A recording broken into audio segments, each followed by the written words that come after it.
Hello আসসালামু আলাইকুম, কেমন আছেন? আজকে হঠাৎ করে আমরা একটা জায়গায় চলে এসেছি খাওয়ার জন্য। কালাভুনা দিয়ে আমরা খাচ্ছি সাদা ভাত, শসা।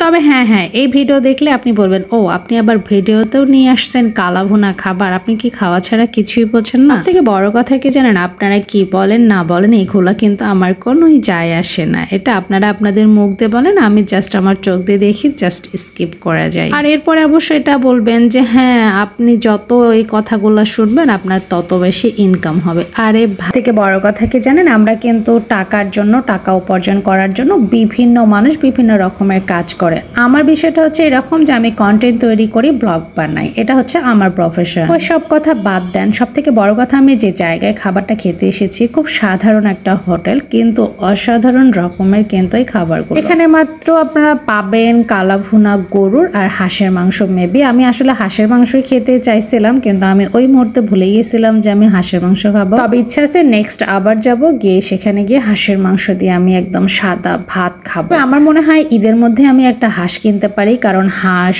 কচু কাঁঠালের বিচি দিয়ে রান্না করব, মানে একদম হাঁসের মাংসের সঙ্গে না, আলাদা একটা নাবড়া বানাবো। এটা খেতে কিন্তু অনেক মজা। নিশ্চয়ই আমার কথাগুলো শুনে আপনাদেরও ক্ষুধা লেগে যাচ্ছে। হ্যাঁ যাবে, এত মজার মজার খাবার কি আর বলবো। আজকে বলা চলে একটা রেসিপির মতো ভিডিও দিচ্ছি, কারণ সামনে তো ঈদ আর মাত্র কয়টা দিন বাকি আছে। আপনাদের ভালো লাগলে আপনারা ঈদে এরকম কালাভুনা খেতে পারেন। তো সবাই ভালো থাকবেন।